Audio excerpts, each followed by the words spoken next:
My parents took $1,800 from me every month, then evicted me to pamper my jobless brother.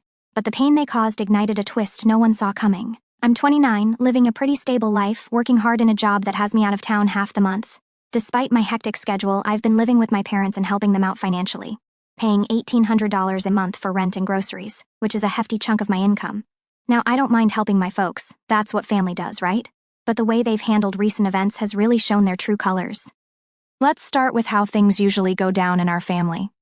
My parents have always had this way of favoring my brother. Maybe because he's the only son or because he's got kids, but it's been pretty obvious over the years. There have been countless instances where I felt sidelined, but I shrugged it off because, well, family. A while back, when I first landed my job and started making decent money, my parents hinted that they needed help with their mortgage. I stepped up without a second thought, agreeing to pay rent. It wasn't a formal thing, more like a verbal agreement where I thought I was doing my part. Little did I know, this set the precedent for them expecting me to financially support them indefinitely. Fast forward a few years later, my brother, who's always been a bit reckless with his finances, got married and had kids. Despite his own needs, he rarely contributed to our parents' household, even less so after his kids were born. He had a good job, but his money was his, you know. Here's where it gets juicy. My brother loses his job. Tough break, right? Naturally, he turns to my parents for help, and without batting an eye, they decide he should move back into the family home. Only problem? The space he needs for his family is currently my space, the basement suite.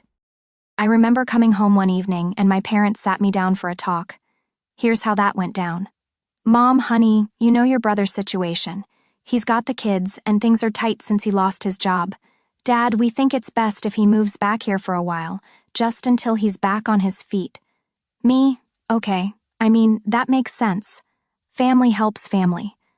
But where's he going to stay? Mom, well, we were thinking the basement suite would be perfect for them. It's got the space, and it's separate from the main house, so they can have some privacy. Me, and where am I supposed to go? Dad, we've set up the hobby room for you. It's cozy.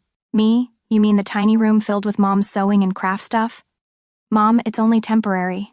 Besides, it's our house, and we need to make decisions that benefit the family as a whole. I was stunned. They were asking me to squeeze into a glorified closet so my brother could have my entire suite. It felt so unfair. I didn't argue much. After that, I knew it wouldn't change their minds. Instead, I packed up my essentials, clothes and laptop, and figured out a new plan. I booked an all-inclusive resort for my week off, cheaper than paying rent and groceries at home. When I told my parents, they seemed fine at first. Then came the demands for rent and grocery money, as if I hadn't moved out. That led to another heated conversation. Mom, where's the money for rent and groceries? We're counting on that to help support your brother. Me, I moved out. Why would I pay for a place I don't live in anymore? Dad, you can't just leave your family hanging. We're in a bind here. Me, but you gave my living space away. You can't expect me to pay for that. My brother chimed in over the phone. Brother, you're being selfish. I have a family to support. We need that space more than you do. Me, and when you were working, did you send money to Mom and Dad? No, you needed your money. Now I need mine. He tried to bargain, offering to move upstairs if I came back, but by then, I'd crunched the numbers. Staying at an all-inclusive during my off weeks was not only cheaper, but also stress-free compared to living with the constant demands at home. Despite everything, I sent my parents $500 for groceries out of guilt and a sense of duty, but that didn't stop the barrage of criticism from them and other relatives calling me an idiot for abandoning the family in a time of need. It's been hard, but moving out has given me perspective on how much I've been enabling their dependency on me. The accusations of being selfish, especially when I've been anything but, really made it clear that my brother and my parents have been taking advantage of my willingness to help. So, am I the idiot for moving out after being basically evicted from my space? I don't think so. I think it's about time I put my own needs and financial stability first. After all, if I'm not living there and not eating there, why should I continue to pay as if I am? After my somewhat dramatic exit from the family home, where I traded my basement suite for the unpredictability of various resorts during my off weeks from work, I was ready to embrace a little peace. However, peace seems to be a luxury that's not on the menu for me right now.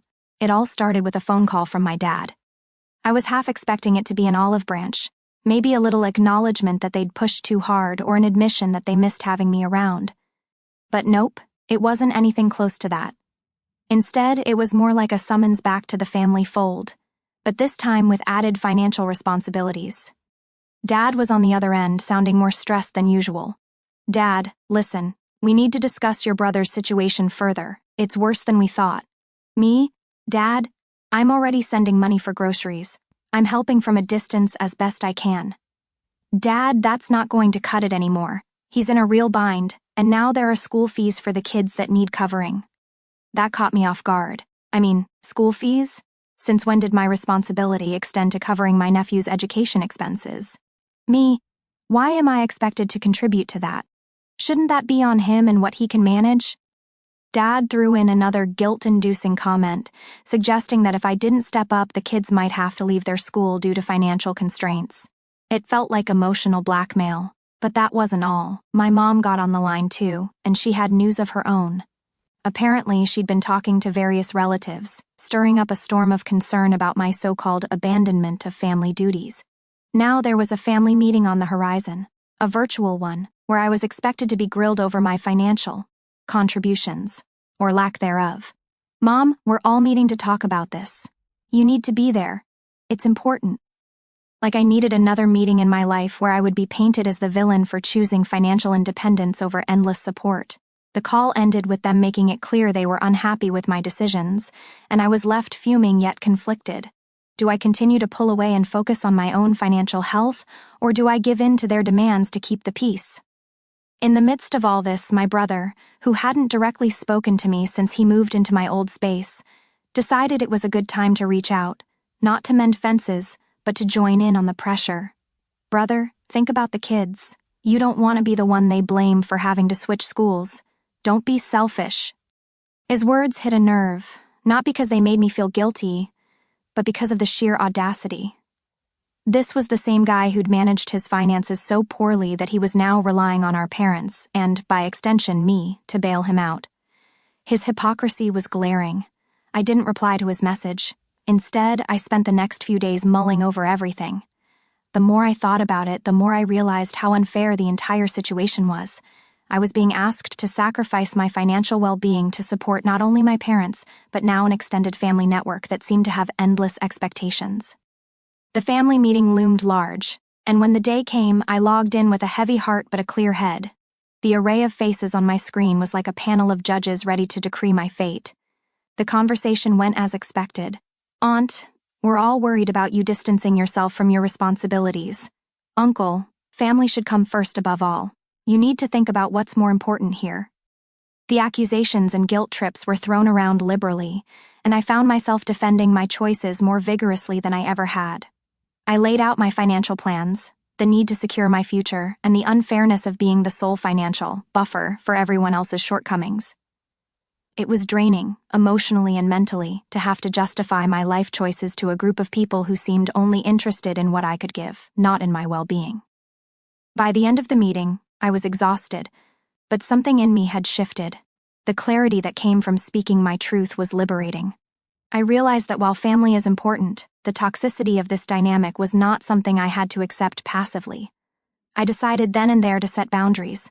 I communicated clearly that while I would always love them, I could no longer be their financial crutch. I would help when I could, but not at the expense of my own financial security. The backlash was immediate, more calls, more messages, more guilt, but I held firm. It wasn't easy, but it was necessary. So here I am, sharing this with you all, not just as a vent, but as a reminder. Sometimes standing up for yourself is the toughest thing you can do, especially when it comes to family. But it's also the most crucial for your own sanity and stability. Thanks for listening. Any advice or thoughts are more than welcome. How do you handle family expectations without losing yourself in the process? Because right now, that's the balance I'm trying to strike. Back again with another hefty dose of my ongoing family drama. Seriously, just when I thought I'd established some ground rules that might actually stick, the situation managed to escalate even further. It's like setting boundaries was the cue for everyone to double down on their efforts to pull me back in. It's exhausting, to say the least. A few days after the meeting, I got an email, not from my parents or my brother, but from an aunt who's always fancied herself as the family's moral compass.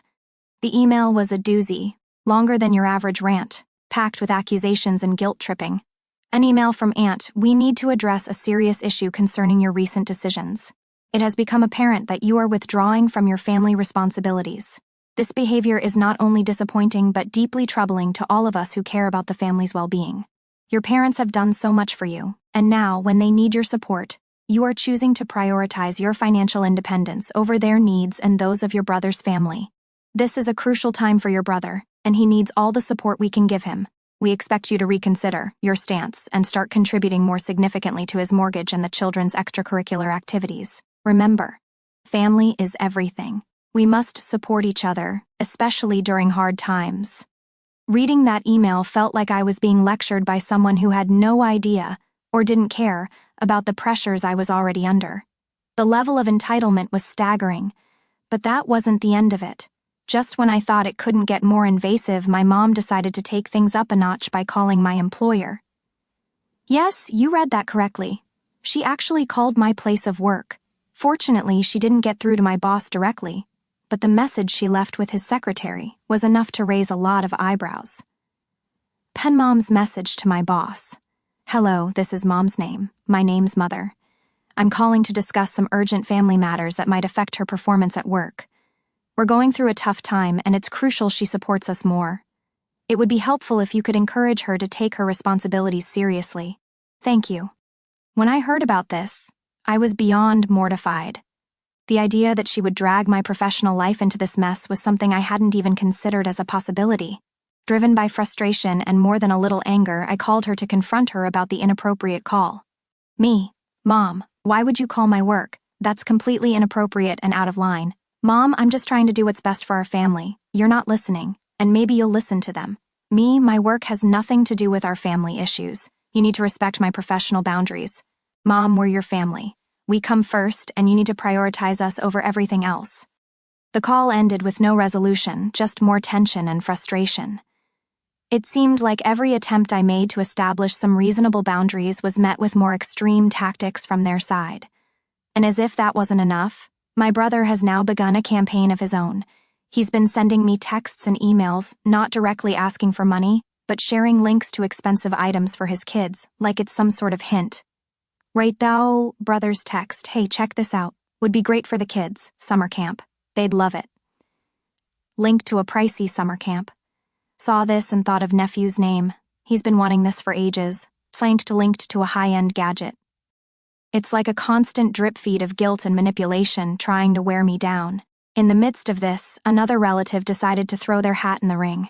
My cousin, whom I haven't spoken to in months, called me up, trying to play mediator. Or so it seemed at first. Cousin, hey, I know things are tough right now, but you know how your mom and dad are. Maybe you could just help, a little more. Just until your brother finds his feet. It was yet another plea, masked as a friendly suggestion, yet another attempt to make me bend after I'd already stated my limits. The pressure is mounting, and it's getting harder to see a way out that doesn't end in either caving to their demands or severing ties more dramatically. So here I am, stuck between a rock and a hard place. My family keeps pushing, and I keep backing up until I feel like I'm about to fall off a cliff. It's a delicate balance, trying to maintain my financial independence and sanity while being bombarded by their ever-increasing demands. Thanks for listening to my vent. Any advice on how to handle this new level of intrusion would be greatly appreciated. How do you deal with a family that refuses to accept boundaries? Because I'm all out of ideas here. I had a sliver of hope that maybe, just maybe, I had managed to communicate my stance clearly enough that my family would take a step back and respect my boundaries. Unfortunately, that hope was short-lived, and the reality has been anything but accommodating. Let's start with the latest development. My parents have taken their expectations to a whole new level. It's no longer just about emotional appeals or subtle guilt trips. Now it's full-on demands and a laundry list of financial expectations that they seem to pull out of thin air. Recently, I received an email from my mom that felt more like a corporate invoice than a message from a family member. She meticulously outlined a monthly amount they expect me to contribute, which goes way beyond the basics of groceries or occasional help. One email from Mom. After much consideration, we've come to the conclusion that a contribution of $2,000 a month from you is reasonable to cover your share of the family expenses. This includes your brother's mortgage, the kids' schooling, medical bills for your father's recent health issues, and urgent renovations like the roof repair before winter. Additionally, we have calculated back payments we believe you owe for the times you were under-contributing. The level of entitlement in that email was staggering. Not only am I expected to shoulder these arbitrary costs, but there's also a casual mention of back payments they've concocted based on their own assessment of what I owe them. And as if the financial demands weren't enough, my dad has started a sort of smear campaign among the wider family. He's been calling up relatives, painting me as the family black sheep who has shirked his familial duties. This has resulted in a barrage of calls and messages from cousins, uncles, and aunts I haven't heard from in ages, each echoing the same sentiments about family duty and loyalty. One of my uncles even left a voicemail that could have been scripted for maximum guilt induction. Uncle's voicemail. Hey, it's Uncle Name. Just got off the phone with your dad, and it's really a shame to hear what's going on. Family should stick together, especially in tough times. We didn't raise you to turn your back on family. Think about what you're doing. Meanwhile, my brother has found a new platform for his side of the story, social media.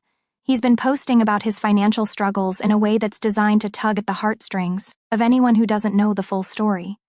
Each post is a thinly veiled jab at me, portraying him as the martyr struggling to keep his head above water while I supposedly live it up, away from family responsibilities. Brother's social media post. In tough times, you find out who your real family is. Struggling to keep everything afloat here. And it's tough when not everyone remembers their roots. Some people forget who was there for them when times were hard. Adding to this, there was a recent family gathering that I wisely chose to skip. According to a cousin who stayed more neutral, my absence and decision to set financial boundaries were the main topics of conversation. It seems my actions have stirred up quite the controversy, transforming me into the family pariah in absentia. Cousin's insight: you wouldn't believe the talks at dinner. You're basically the main character in a drama none of us signed up for. I tried to say you were just setting some boundaries, but it's like I was speaking a different language.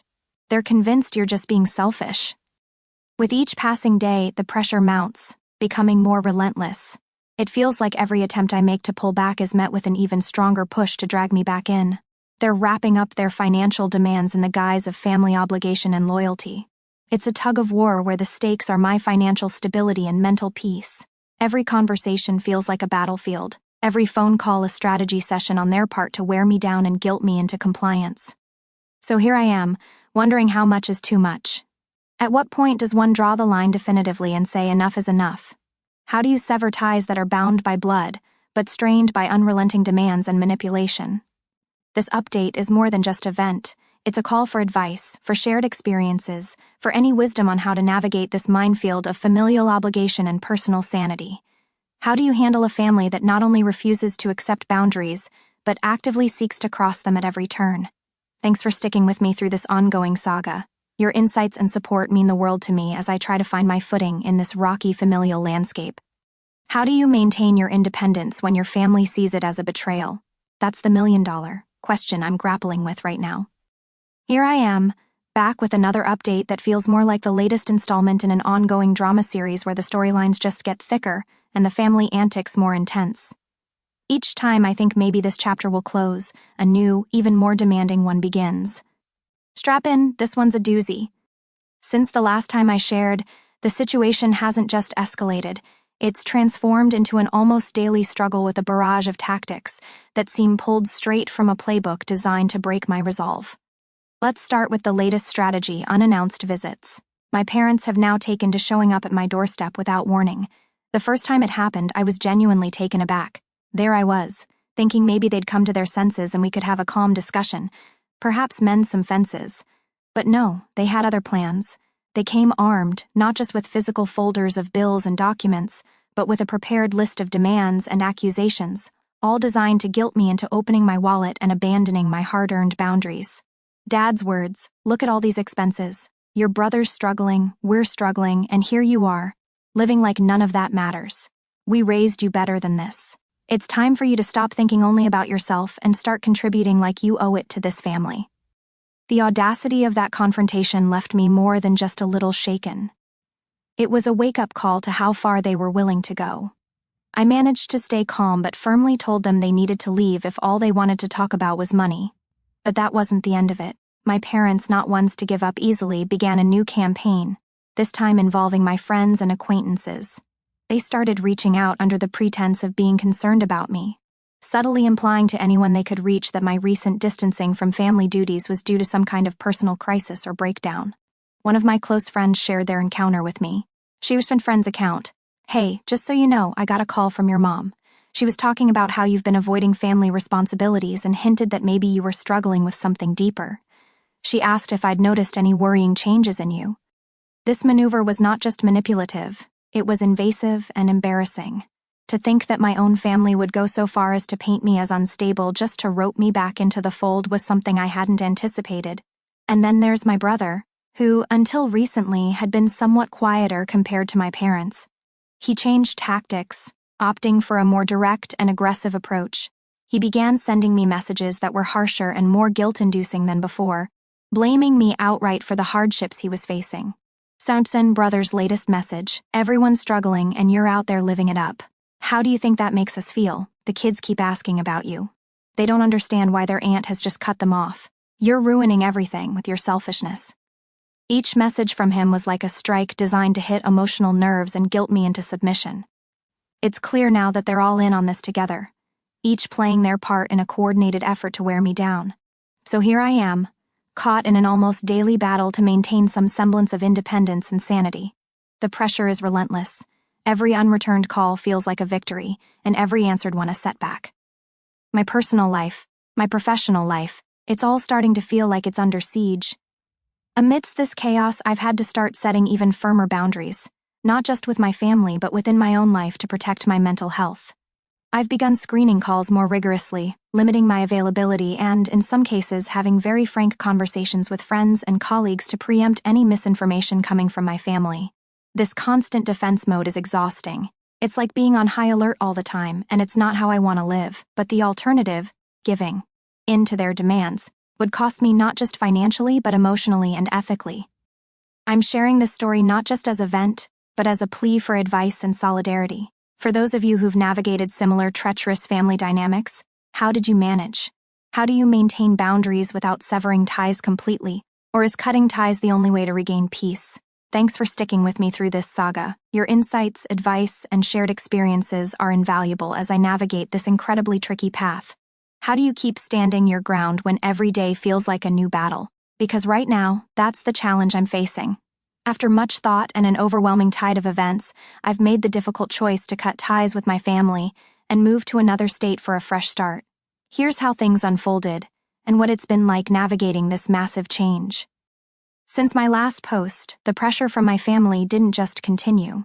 It intensified beyond anything I had previously experienced. It became clear that no amount of discussion, boundary setting, or pleas for understanding would change their behavior. Their demands grew increasingly outrageous, and their tactics more desperate. First, the financial demands turned into outright accusations of neglect and abandonment. My parents, once content with passive-aggressive requests for money, began a concerted effort to paint me as the villain in a narrative they broadcasted, not just to close family, but to anyone within our community who would listen. Terrence's words, "We just don't understand why she's acting this way. After everything we've done for her, she's now turning her back on us when we need her the most."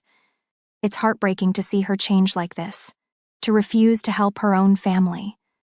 The emotional toll of being portrayed as the family outcast was immense. I began receiving messages and calls from relatives I hadn't spoken to in years, each echoing the sentiments my parents had shared. The weight of their words was intended to bring me back into line, to make me cave under the pressure and return to my old role as the family provider. And then there was my brother, who took to social media and family gatherings to share tales of how I had abandoned them, how I had let down my nieces and nephews who couldn't understand why their aunt would suddenly disappear from their lives. Brother's narrative, "Can you believe it? She just left us all struggling here while she lives it up out of state. The kids keep asking for her, and I don't know what to tell them anymore." His words, whether shared in person or posted online, added another layer of complexity, making it not just a private family issue, but a public spectacle.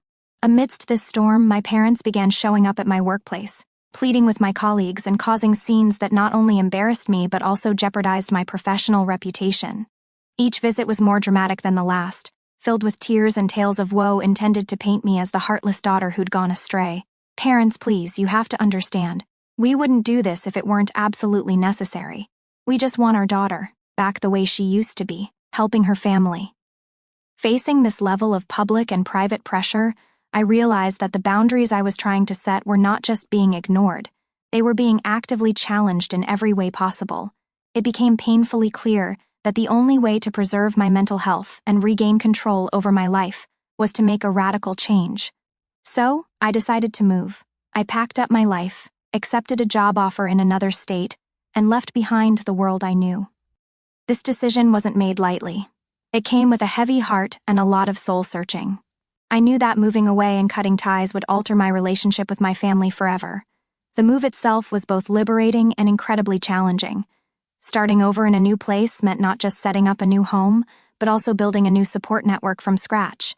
It meant learning to live without the constant family drama, but also dealing with the guilt and emotional fallout that came with such a definitive separation.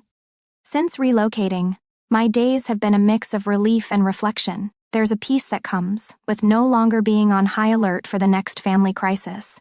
But there's also a sadness in knowing that my ties to my family are severed, perhaps irreparably. Every day brings new challenges and opportunities. I'm exploring my new city, meeting new people, and discovering parts of myself that were buried under years of familial obligations and guilt. I'm learning that while I can cherish the good memories of my family, I can also acknowledge and move away from the toxic patterns that dominated our interactions. This decision to move and cut ties hasn't solved all my problems, but it has given me a space to breathe, to plan for a future that I dictate based on my needs and aspirations, not my family's demands. It's a chance to redefine what family means to me and how I engage with those I love. For anyone else going through similar struggles, know that sometimes the hardest choices are the ones that lead to the greatest growth. Take care of yourselves, and remember, it's okay to choose your own well-being over familial obligations that seek to diminish you. Here's to new beginnings, to healing, and to finding peace wherever you may be. Thank you, and perhaps someday I'll return with new stories and insights from this journey of self-discovery.